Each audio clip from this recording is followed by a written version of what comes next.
Question है root under 0.04 का मान है option A 0.2, B 0.02, C 0.4, D not, यानी कि इनमें से कोई नहीं। इस टाइप का क्वेश्चन कंपटीशन एग्जाम में बहुत ज़्यादा पूछा जाता है और अधिकतर स्टूडेंट इसमें फंस जाते हैं और इसका आंसर बी यानी कि 0.02 लगा देते हैं, जो कि इसका आंसर बिल्कुल गलत है।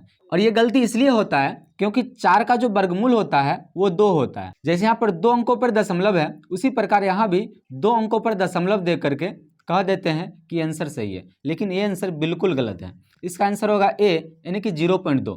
इस टाइप के क्वेश्चन में आपको याद रखना है, रूट के अंदर यदि 2 अंकों के बाद दशमलव है तो आपको आंसर में 1 अंकों के बाद दशमलव देना है। यानी कि जैसे 4 का रूट क्या होता है 2, तो आपको 1 अंक पर दशमलव देना है, तो इसका आंसर होगा 0.2। ठीक है। उसी प्रकार दूसरा क्वेश्चन है 0.4 का मान है option A 0.2, B 0.02, C 0.63, D not, यानी कि इनमें से कोई नहीं। और इस क्वेश्चन में भी आप में से अधिकतर स्टूडेंट ए इसका आंसर लगाएंगे यानी कि 0.2, क्योंकि 4 का जो वर्गमूल होता है वो 2 होता है और यहाँ 1 अंक पर दशमलव है, तो आप भी 1 अंक पर दशमलव लगा देंगे और कहेंगे आंसर सही है, जो कि आंसर ये बिल्कुल गलत है। ठीक है। तो फिर क्या करना है, 0.4 का जब हम वर्गमूल निकालेंगे, वर्गमूल निकालने के लिए किसी भी संख्या को दाईं ओर से जोड़ा लगाया जाता है। यहाँ पर एक ही संख्या था इसलिए हम एक 0 रख सकते हैं। ठीक है।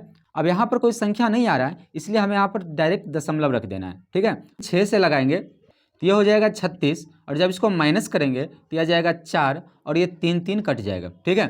और वर्गमूल का नियम है कि इस दोनों को जोड़ा जाता है, तो इस दोनों को जोड़ लेंगे हम। ठीक है।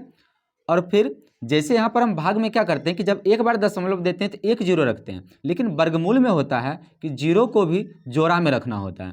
तो यहाँ पर अब हम 3 से लगाएंगे, ये हो जाएगा 369। जब इसको माइनस करेंगे तो 1 आएगा, 3 आएगा और ये कट जाएगा। ठीक है। तो अब इससे आगे नहीं बनाना है, इसको इतना ही छोड़ दें। जो भी संख्या डबल है उसमें से 1 रख देना है। जैसे 6 डबल है इसमें से 1 यहाँ पर रखेंगे, 3 डबल है तो 3 भी यहाँ रखेंगे और इसके पीछे हम 0 लगा सकते हैं। ठीक है। यानी कि इसका आंसर सी आएगा 0.63। अगर इसको आप आगे बनाइएगा तो आगे बनते जाएगा, पर 2 अंकों के बाद आगे नहीं बनाना है। ठीक है। उसी प्रकार इसका आंसर निकालकर आप हमें कमेंट करें।